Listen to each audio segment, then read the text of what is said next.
साखर दरवाढ आणि चहाच्या किमती वाढल्यानं राजकारण सुद्धा तापलंय. चहा पिणं आता देशद्रोह म्हणत चहा सोडायला सांगतील अशा शब्दात खासदार संजय राऊतांनी पंतप्रधान मोदी आणि शहांवर निशाणा साधलाय.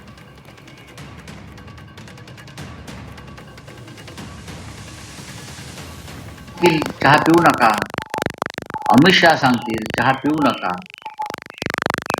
काही करू शकतात. ते चहा सोडा सांगतील ना. चहा हे गुलामीचं लक्षण आहे सांगतील. चहा पिणं हा देशद्रोह आहे बोल.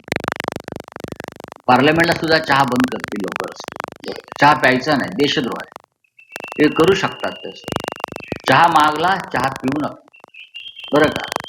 आम्ही रात्री काय प्यायचं ते पिऊ, पण जनतेने चहा प्यायचा नाही, अशा प्रकारचा एखादा अध्यादेश येऊ शकतो. संजय राऊत कुठे चहा पितात? संजय राऊत ट्रायडंटमध्ये चहा पितात, संजय राऊत ओबेरॉयमध्ये चहा पितात, संजय राऊत तिथं सांताक्रूजला कुठलं ग्रँड हयात तिथे जाऊन चहा पित आहेत. त्यामुळे संजय राऊतांना चहाची किंमत कळणार नाही. कारण 5 स्टारमध्ये बसून, ग्रँड हयातमध्ये बसून 500 रुपयाचा चहा ढोसायची सवय संजय राऊतांना आहे. मुळामध्ये साखरेचे भाव वाढलेत, परंतु पंतप्रधान नरेंद्र मोदीजी या सगळ्या प्रकरणावर लक्ष ठेवून आहेत. तातडीनं साखरेचे भाव कमी झाले पाहिजे यासाठी देखील प्रयत्न केले जात आहेत. सरकार साखरेचे भाव नियंत्रणात आणण्यासाठी पूर्ण प्रयत्न करते. सरकारला सहकार्य केलं पाहिजे.